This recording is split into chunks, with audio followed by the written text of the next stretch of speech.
En Jeremías, Dios dice: yo sé los planes que tengo para ti. El enemigo querrá derrotarte, pero cuando Dios va delante, siempre tendrás un encuentro con la victoria.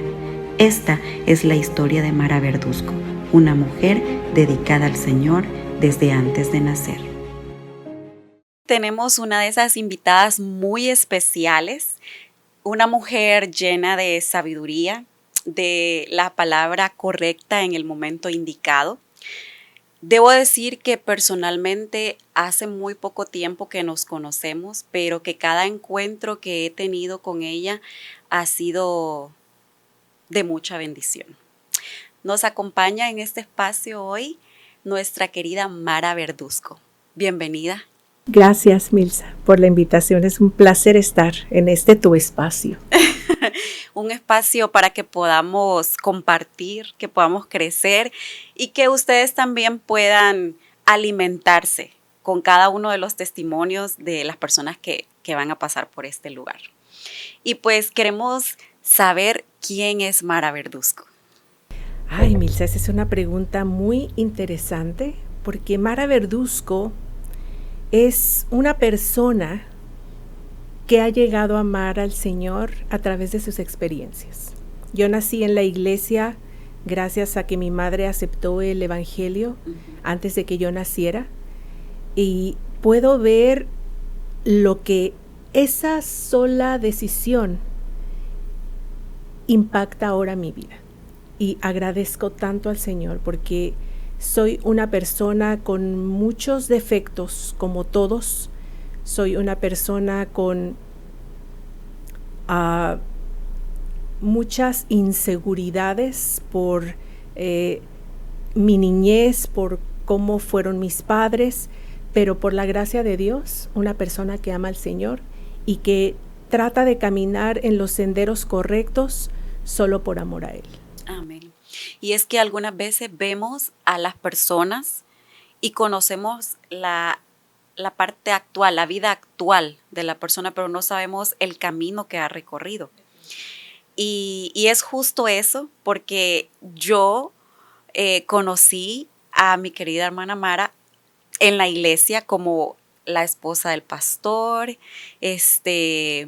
pianista, colaboradora, pero justo hace unos días me comentaba experiencias de su niñez, de su nacimiento, y wow, o sea, a veces no conocemos más allá. Vamos a conocer hoy una parte que quizá ninguno o pocas personas conocen de la vida de nuestra hermana Mara Verduzco, y vamos a empezar justamente por el momento de antes de la concepción, antes del nacimiento. Vamos a hablar un poco acerca de su mamá, de su papá. Bueno, te cuento que mi madre nació en un hogar católico, y esos católicos que solamente van a la iglesia a fin de año o a alguna ocasión especial, pero ella se consideraba católica. Cuando ella está trabajando con sus compañeras, porque ella trabajaba en una cocina de una escuela de, podríamos decir, de niños privilegiados, ellas eran un equipo como de 10, 12 mujeres en la cocina, pero entre ellas había una amistad muy bonita con 2 personas especialmente. Y entonces un día una de ellas se le acercó y le dijo: oye, Lupita, fíjate que va a haber una campaña evangelística en tal parte, ¿verdad? En una de las iglesias más grandes de la Ciudad de México. Y le dijo: ¿no quieres ir? Y mi mamá le dijo: sí, ¿por qué no? Así que mi mamá fueron las 3. Y solamente mi mami se quedó. O sea que la bendición era para ella.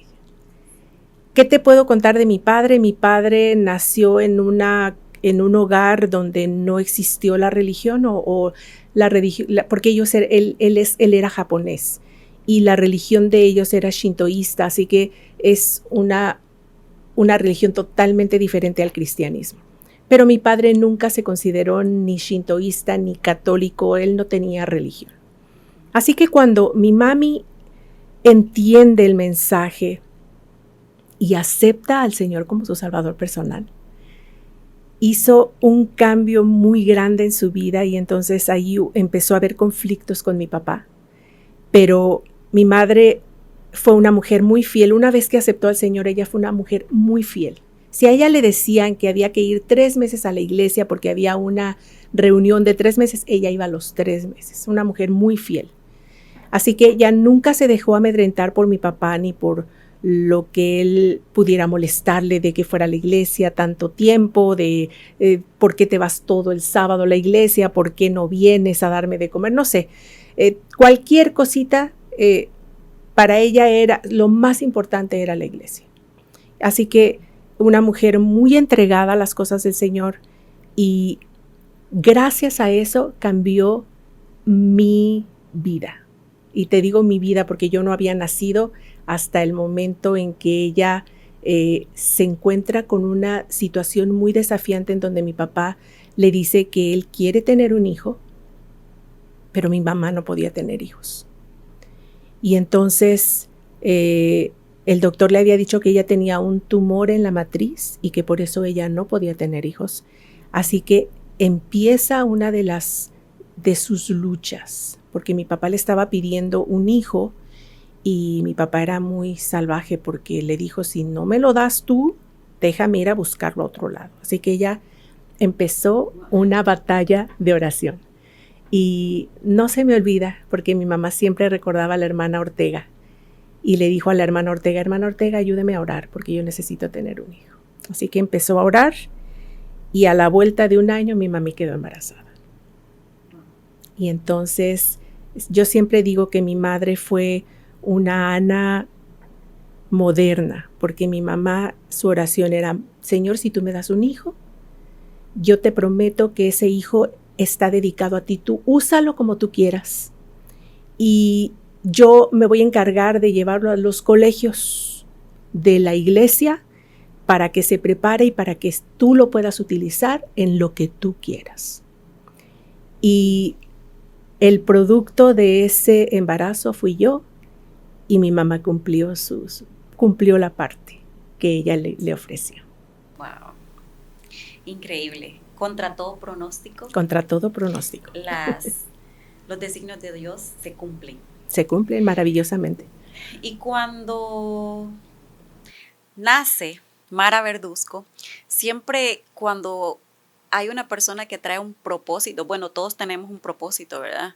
Cuando es un propósito de bendición, siempre hay como cosas en el camino que van ocurriendo para impedir, para coartar ese propósito. ¿Qué pasó? Fíjate que nazco en esa casa donde hay 2 padres, una madre muy, muy religiosa y muy entregada a las cosas de Dios, y por el otro lado, mi padre que era totalmente diferente. De hecho, mi padre fue un alcohólico hasta el día que murió, y ese es otro milagro que tal vez otro día vamos a contar, pero viviendo en una casa donde hay un estira y jale de los 2 lados, empezamos a crecer, pero mi mamá siempre fue muy, muy, muy cabal con nosotros, porque ella nos llevó a la iglesia y su oración era que estas niñas se salven. De hecho, nos reímos mucho con mi hermana y yo porque ella a veces decía cosas muy simpáticas como, aunque sea traumada, pero te voy a llevar al cielo. Y eso era llevarnos a la iglesia, no importa que nosotros no quisiéramos, porque tú sabes que uno pasa por esas rachas de que uno no quiere ni salir de la casa, pero mi madre fue una mujer muy, yo la veía como un soldado a mi madre, como una generala. Lo que mi padre no pudo hacer en la casa, ella era la que dictaba cómo se iban a hacer las cosas, ella era la que la que decía cómo se iba a hacer, cómo se iba a llevar la casa. Y por eso yo siempre he dicho que mi casa fue una autoridad materna. Porque mi papá, cuando hablo de mi papi, yo siempre digo que era una mosquita en la pared, que él solamente miraba todo, pero él dejaba que mi mamá tomara todas las decisiones. Pero gracias a eso, pues soy lo que soy, porque estudiando psicología yo me doy cuenta de que los padres, cuando un padre dice una cosa y la madre dice otra cosa, los hijos no saben con quién irse. Entonces crecen muy desorientados, porque no saben a quién ir, con la mamá o con el papá. Entonces, en el caso de nosotros nosotros sabemos que mamá era la que decía la última palabra y se hacía lo que la mamá decía. Así que llego a los 5 años y estoy en la escuela. Y estoy hablando de 5 años y medio. Mi mamá tuvo que hacer ahí un truquito para que yo pudiera entrar a la escuela por la fecha en que yo nací, que era diciembre. Así que no me iban a dejar entrar a la escuela hasta que tuviera 6 años. Pero algo hizo mi madre que yo entré a los 5 años a primero de primaria. Entonces tengo 5 años y medio y en ese tiempo vivía con nosotros un primo. Y este primo tenía problemas de drogadicción y mi tía no podía con él. Así que mi mamá, como buena familiar, le dijo a mi tía, no te preocupes, yo me encargo de él en lo que está en su recuperación y que se vaya a la casa. Yo me encargo de que él se tome el medicamento y ya sabes, ella cuidando al muchacho. Él tenía unas pastillas. Yo me acuerdo que era un frasquito pequeñito y las pastillitas eran unas miniaturas, unas pastillitas rojas. Cuando un niño ve pastillitas rojas, es como ver la dulcería. Y yo me acuerdo que mi primo me dijo, no agarres eso. Cuando tú le dices a un niño no agarres eso, es como decirle agárralo, ¿verdad? Claro. Toma eso. Él se metió a bañar y yo me acuerdo ver esas pastillitas en la mesa y el antojo tan solo del color. No me acuerdo después de eso que pasó. Lo único que sé es que yo agarré el frasco y me las tomé todas. Y de ahí no me acuerdo más. Lo que te estoy contando ahora es lo que mi mamá me dijo que pasó. Ella llega como a las 7 de la tarde del trabajo y lo que encuentra es que yo estoy debajo de la cama. Ella dice, Mara, ¿qué pasó? Salte de allí. Y dice que yo parecía como un animalito salvaje, que cuando ella trataba de agarrarme, lo único que yo hacía era tratar de rasguñarla y tratar de morderla porque era como un animalito salvaje. Así que cuando ella vio y salió mi primo lo que le enseñó fue un frasquito vacío. Y mi mamá dice que lo primero que se le vino a la mente es llamar a la ambulancia. Llaman a la ambulancia, me llevan al hospital y dice mi mamá que cuando me evaluaron los médicos, el médico salió y le dijo, señora, solamente un milagro puede salvar a esta niña porque viene intoxicadísima, con un medicamento tan poderoso que con una pastilla la hubiera tirado y se tomó todo el frasco. Así que es solo un milagro. Cuando eso le dijeron a mi madre, ella me dice, Mara, era miércoles. Ella agarró un taxi y se fue a la iglesia. Y fue a pedirle al Señor por su niña. Así que le dice al profe Castillo, que el profe Castillo es el rector de la Universidad de Matamoros, él era nuestro pastor en ese tiempo. Y va con ese corazón en la mano y le dice, Pastor Castillo, por favor pongan a Mara en sus oraciones porque está entre la vida y la muerte. Y yo no sé cuánto tiempo más pasó, lo único que sé es que por la gracia de Dios estoy aquí contándote esta experiencia.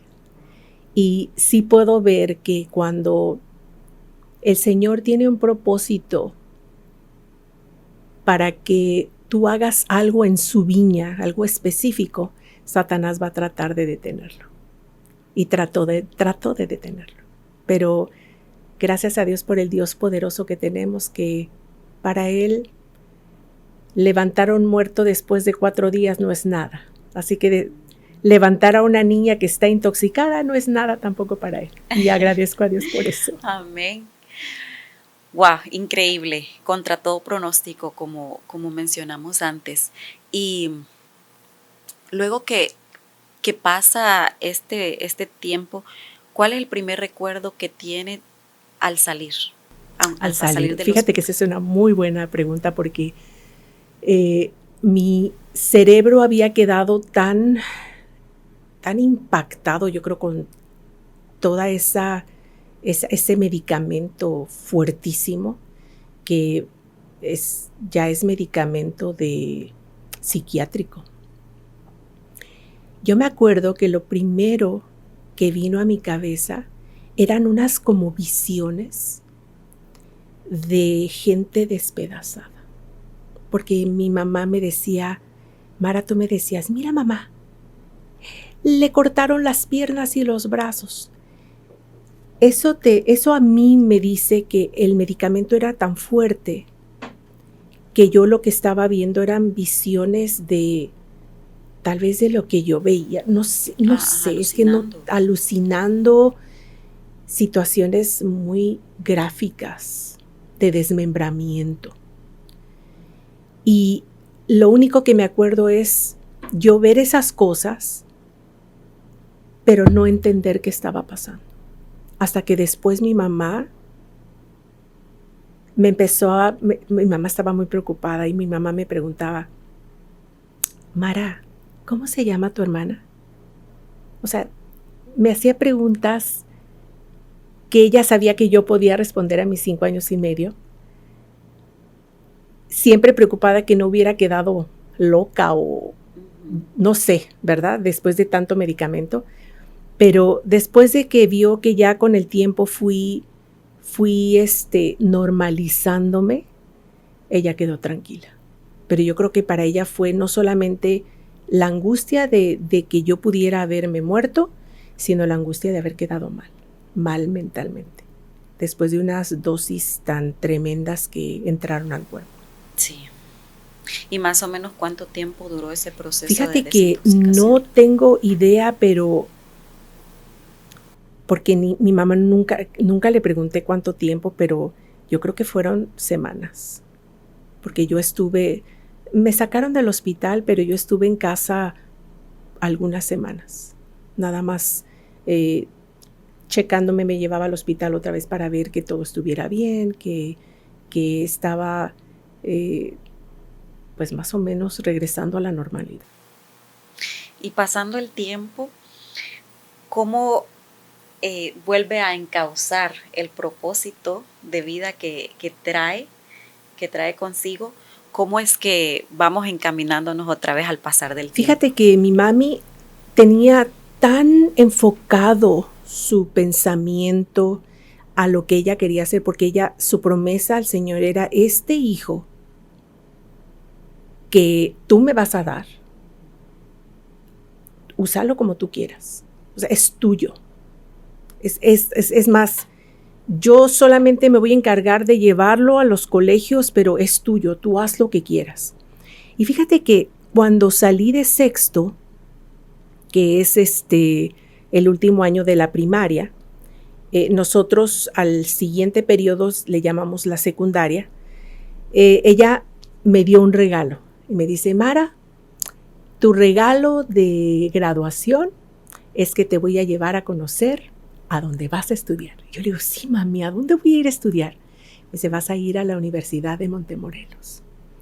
Yo dije, claro que sí, así que nos fuimos con mi hermana y mi hermana tenía un Volkswagen, me acuerdo.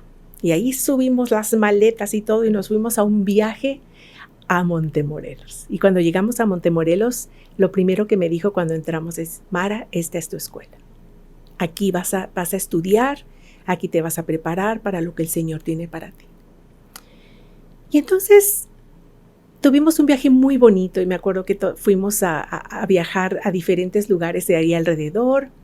Y de regreso, en el siguiente sábado, ella hablando con la hermana López, la hermana Sara López, le dice: hermana, ¿y a dónde va a llevar a Mara ahora que salga de la primaria? Dice: hermana, ella va a ir a Montemorelos. Dice: hermana, fíjese que Montemorelos es más como para universitarios. Yo estoy llevando a mis hijos a un colegio en Chiapas que se llama Lindavista. Y dijo: ¿Lindavista? Yo nunca he escuchado de Lindavista. Dice: sí, esa es un colegio más como para niños de la edad de Mara, porque es secundaria y preparatoria. No lo pensó más mi mamá. Lo único que hizo fue mandar una solicitud, porque la hermana dijo: yo tengo solicitudes si usted quiere. Sí, hermana, deme una. Ella mandó la solicitud y fui aceptada y dice: te vas a Lindavista. Ahí ya no me llevó para ver dónde era Lindavista, pero mi mamá lo que quería era saber que yo iba a estar bien en el lugar a donde el Señor quería, y ese fue uno de los caminitos que el Señor le dijo: no va a ir a Montemorelos, va a ir primero a Lindavista. Y Lindavista me preparó de una manera tan linda porque ahí teníamos que trabajar 3 horas. Era parte de nuestra preparación y yo me acuerdo en Lindavista trabajar sembrando pinos, en limpieza, en la biblioteca, cuidaba niños, o sea, en la lavandería, y eso me dio una preparación muy, muy integral de lo que el Señor quería para mi vida, porque no le tengo miedo al trabajo, no le tengo miedo a hacer cualquier cosa, limpiar, recoger basura, sembrar un pino, porque el Señor me preparó en ese ambiente muy lindo, un ambiente muy lindo en el bosque, que es donde está Lindavista, un lugar precioso. Y luego que sale de Lindavista, estando en el tiempo que estuvo en la preparatoria, ¿verdad? En Lindavista, ¿qué experiencia puede recordar así marcadamente? Experiencia de secundaria preparatoria en Lindavista, fueron 6 años en Lindavista. Yo creo que de las experiencias más lindas que tuve en Lindavista fue encontrarme con el Señor de una manera más cercana. Porque yo crecí en la iglesia, pero hay un peligro de los que crecemos en la iglesia. O sea, los que nacemos en la iglesia tenemos un peligro de creer lo que se nos ha dicho, pero no vivirlo, como los que entran ya de mayores y tienen un encuentro así como muy fuerte con el Señor, que se le llama el primer amor. Y llegar a Lindavista para mí fue encontrarme con el Señor de una manera más directa. Pero eso es a través de los años que ha sido cada vez más directa y más directa. Y si yo te cuento lo que estoy pasando ahora, mi relación todavía es más directa. No cabe duda que el Señor te va guiando en tu proceso de vida para que lo conozcas más y más. Y lo hace con la paciencia con la que siempre lo ha hecho con todos los seres humanos. Porque si hay alguien que tiene paciencia es Él. Amén. O sea, Él no espera que tú lo entiendas ya a tus 12 años y que de ahí no te apartes, ¿no? Él sabe que en algún momento, no es que se te va a olvidar, pero que la vida que llevamos nos va tal vez a sacar un poquito del camino, pero Él nos regresa otra vez. Y es el gran proceso de la vida que para mí es el milagro de cómo el Señor te vuelve a retomar y te elevas un poquito y te vuelve a retomar a través de tu vida, y eso para mí es el amor más grande, porque Él lo hace a través de toda tu vida. Y lo hace con esa paciencia maravillosa. A veces sentimos que vamos en ese sube y baja, Definitivo. pero Dios es bueno. Bueno.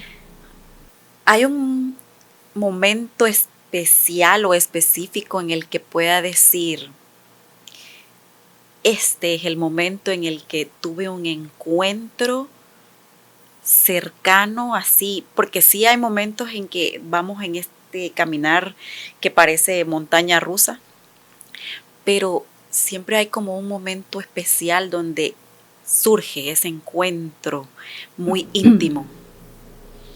Te puedo decir que es ahora. Ay. Te puedo decir que es ahora porque tengo que confesarte que ha sido un año muy difícil, muy difícil. Y no ha sido un año difícil con la iglesia o con alguien, no. Un año muy difícil conmigo misma. Y voy a hablarte de un tema que es, para mí esta es una de las grandes pandemias, y es la ansiedad. Y a principios, terminando el año, el 24, para empezar el 25, tuve una situación muy estresante. Y si yo te contara qué es lo estresante que tuve, te vas a reír. Por eso no te lo voy a decir. Pero no cabe duda que hay cosas tan estresantes en tu vida que te llevan a esa crisis. Y esta es la crisis que estoy viviendo. Y es la crisis de la ansiedad. Sí. Pero te puedo decir que esta ansiedad me ha acercado a Dios como nunca me he acercado antes. De desear su presencia en mi vida como nunca antes la he querido. Y estar en una constante conversación con Él, porque hay días que me siento tan mal que lo único que puedo hacer es platicar con Él y decirle, dame fuerzas para seguir, porque hay veces que me siento tan mal que siento que no puedo más. Pero hoy por hoy te puedo decir que es la experiencia más gratificante de mi vida, porque no cabe duda que el dolor es una de las herramientas más útiles que el Señor tiene. Amén. Y lo que estoy pasando lo agradezco profundamente. Lo agradezco profundamente porque no solamente me hace vulnerable, sino me hace completamente estar abierta a su voluntad y estar completamente abierta a lo que Él quiera de mí. Y le agradezco, porque viene en un tiempo en donde tenemos que prepararnos para llegar a aquel lugar maravilloso que anhelo con todo mi corazón. Y que no solamente anhelo, sé que voy a estar ahí, porque Él me está llevando por el camino correcto para yo poder desear su presencia al grado de pase lo que pase, Señor. Y cuando tú quieras, quita de mí esto, solo cuando tú quieras. Solamente quiero asegurarme que yo estoy haciendo lo correcto y que yo te agrado en lo que hago y que todo lo que tú quieras de mí, solamente pídemelo, Señor. Pídemelo, porque yo lo voy a hacer. Así que te digo esto con la vulnerabilidad de una persona que está viviendo una de las crisis más grandes de su vida, pero que ha sido una de la bendición más grande también. Amén. Y yo quiero decirles a las personas que estén pasando por depresión, ansiedad, no sé cómo se vea para ustedes, solamente tengan fe. Y tengan la seguridad de que nada de lo que viene en nuestra vida es porque vino solamente. No, todo viene de Dios. Y no porque Dios lo da, sino porque Dios lo permite y Él sabe por qué. Él sabe qué tornillitos apretar para que nosotros vayamos al cielo. Porque lo único que Él quiere es llevarnos al cielo. Y es darnos esa vida que Él deseaba para nosotros desde el principio y que tristemente se nos fue quitado por un momento, pero tenemos la garantía de que es para nosotros. Amén. y pues dimos un salto, ¿verdad? En la historia, pero retrocediendo un poco, la llegada a Montemorelos. ¿Qué experiencias ocurrieron allí? La llegada a Montemorelos era como el siguiente paso de Lindavista, ¿verdad? Para mí. Pero definitivamente el Señor siempre tiene sorpresas para nosotros.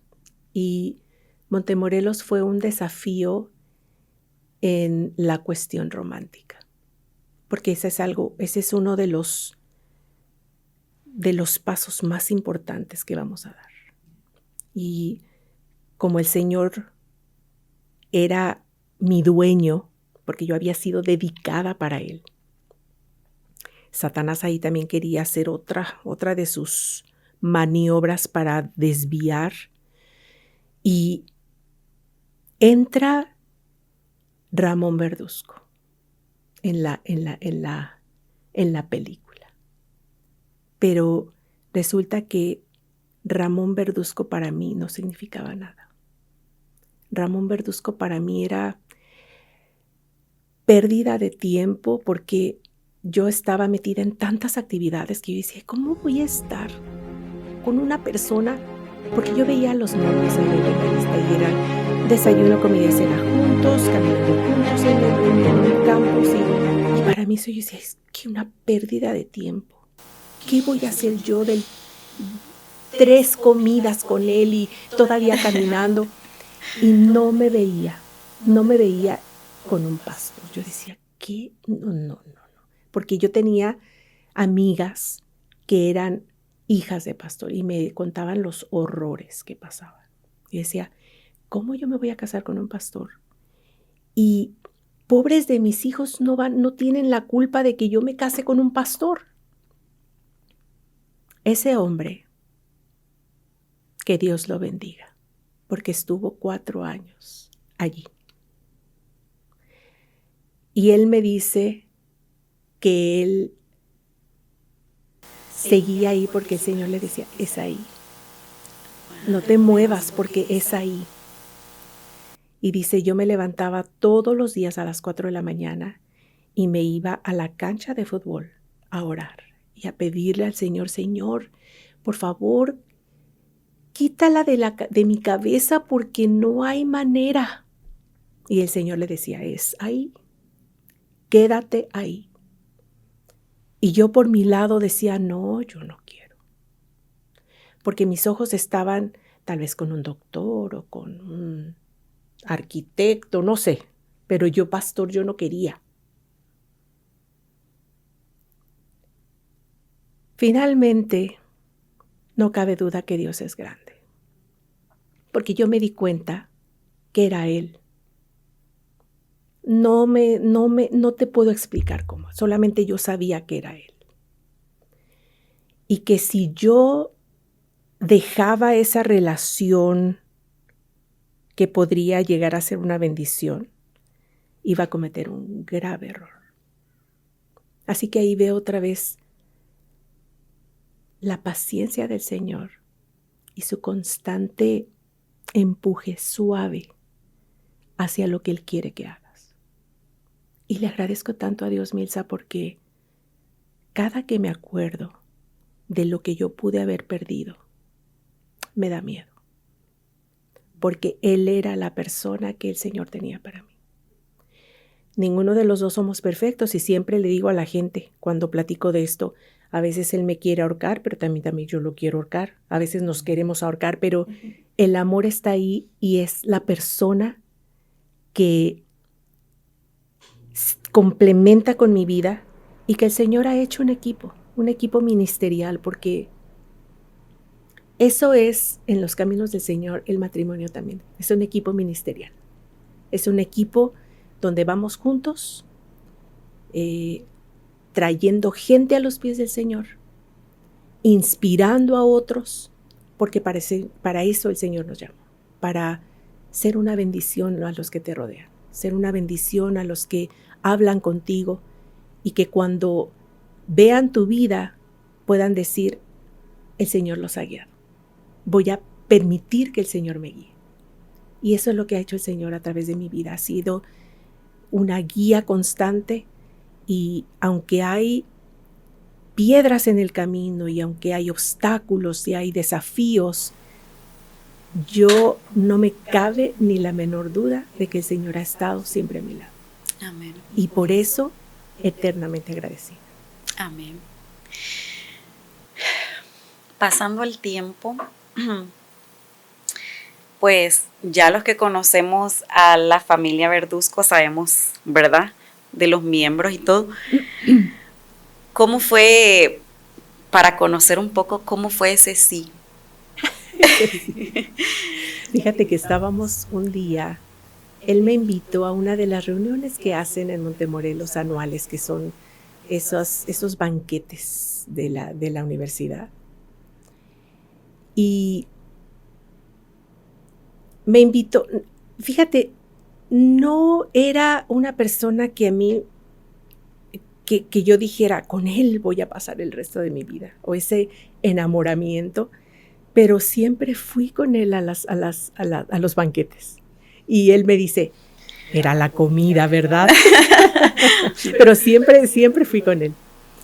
Y especialmente en ese banquete, me acuerdo que salimos, cuando él me llevó al dormitorio, nos sentamos ahí en una piedra y él me dijo, Mara, ¿quieres ser mi novia? Y entonces yo le dije, déjame pensarlo, después de casi 4 años. Y él dice que casi le da el ataque cardíaco de decir, casi 4 años, ahora que quiere pensarlo. Pero la siguiente semana fue un sí. Y mira, fue un sí porque yo estaba convencida. Pero Satanás trató de muchas veces deshacer la relación. Ese sí fue el que le dio como el seguimiento a lo que iba a ser, que era nuestro matrimonio. Pero hubo todavía después muchas cosas que ya cortaba con él, porque una maestra me había dicho que no éramos compatibles. Imagínate hasta los maestros. Pero al final de cuentas, Dios es poderoso. Y cuando tú te dejas guiar, se va a cumplir el propósito. Y estamos aquí. Estamos aquí para hacer lo que podamos. Y por eso diariamente nos ponemos en las manos del Señor para que Él guíe nuestro camino, porque esto no se ha acabado. Y vamos por la vida, pero nuestra decisión como pareja es hacer lo mejor para el Señor, agradarlo en todo lo que Él quiere ser agradado, y es para nuestro bien. Así que fue un sí, y yo espero que es para la eternidad. Experiencias como ministerio, en el ministerio. Experiencias en el ministerio. Experiencias, empezamos en la Sierra de Sinaloa, en la Sierra de Sonora, experiencias muy lindas de un comienzo muy humilde, y experiencias muy fuertes como Canadá. Ahí voy a contar un poquito. Canadá fue un lugar muy difícil. No puedo explicarte qué fue lo difícil, pero era una iglesia muy desafiante. Y era una iglesia que nos llevó al Señor. Teníamos que pasar por ahí para conocer a Dios, no solamente en las buenas, sino también en las muy malas.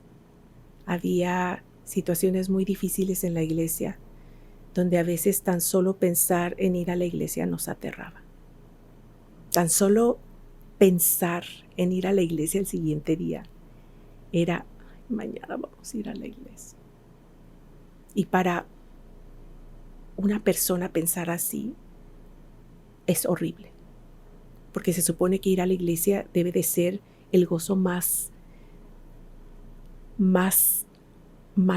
llenador de tu corazón, ir a la iglesia, y para nosotros era terror ir a la iglesia. Ese día especialmente, nosotros tuvimos una práctica, que es lo que hacen los judíos cada viernes, es una práctica muy bonita. Ellos reciben el sábado de una manera muy linda, ellos preparan la mejor comida el viernes. Nosotros compramos platos especiales solamente para el viernes. Y el viernes yo hacía la mejor comida de la semana. Y como Canadá, el sol se ocultaba a las 2:30 de la tarde. Imagínate, 2:30 y el sol ya estaba abajo. Yo ya tenía mi comida en la mesa y ellos tienen una práctica muy bonita que es prender la velita, que es la mujer la que lo prende. Es invitando la presencia de Dios. Eso significa la vela, es la presencia de Dios. Así que tú te imaginas, la prendíamos a las 2:30, como para eso de las 7, 8 de la noche, la vela ya estaba totalmente apagada. Pero ese día especialmente teníamos una angustia muy grande de ir al siguiente día. Algo había pasado, no sé qué había pasado, pero teníamos una angustia muy específica. Y nos fuimos a la cama, siempre con esa angustia de que mañana vamos a la iglesia. Y yo me despierto a las 3 de la mañana. Y voy a la mesa porque veo que algo está, una lucecita. 3 de la mañana y en la mesa las velitas estaban prendidas. Cuando esas velitas se apagaban entre 6 y 8 de la noche. No había nada, solamente las 2 llamitas. Y le agradecí al Señor y no cabe duda, Señor, tú estás aquí. O sea, la presencia de Dios está con nosotros. Y eso fue una de las experiencias más hermosas que hemos tenido porque Él se levantó después de mí y también lo único que hacía era agradecer al Señor. Es decir, la presencia de Dios está con nosotros. O sea, no hay nada que temer. Él está con nosotros. Amén. Y cuando vienen momentos difíciles en el ministerio, vienen momentos difíciles en cualquier ámbito donde estés. Solamente tenemos que recordar la presencia de Dios está con nosotros. Y eso tenemos que recordarlo constantemente porque Satanás quiere de alguna manera desviar nuestra mente al problema, a la situación que estás pasando, para que olvides que la presencia de Dios está con nosotros. Porque Él lo prometió. Y por eso, ahora que estoy pasando por lo que estoy pasando, y cuando me siento más ansiosa, repito el Salmo 23. Y repito con mayor volumen, aunque ande en valle de sombra de muerte, no temeré mal alguno, porque tú estarás conmigo. Y hay veces no siento su presencia, pero yo sé que está allí. Amén. Y le digo al Señor, yo sé que estás aquí, aunque no te puedo sentir, pero yo sé que estás aquí. Y te agradezco por lo que me vas a dar, porque como Jacob, no me importa sentirme bien otra vez. Me importa la bendición espiritual que voy a recibir. Porque he estado escuchando sermones y lo que dicen los pastores cuando más lo necesito es la bendición del dolor. Es esa perseverancia, esa paciencia. Y yo quiero tener eso. Porque el Señor viene pronto y vamos a necesitar eso, pero en abundancia. Perseverancia, paciencia, paz en medio de lo que vamos a tener que pasar. Y le agradezco de antemano al Señor lo que está haciendo en mi vida y esas bendiciones espirituales que voy a recibir. Y que estoy segura que Él está tejiendo a través de cada día que paso con mi ansiedad. Amén. Sin duda alguna que esta ha sido una conversación de descubrimientos, de conocimiento y de mucha bendición.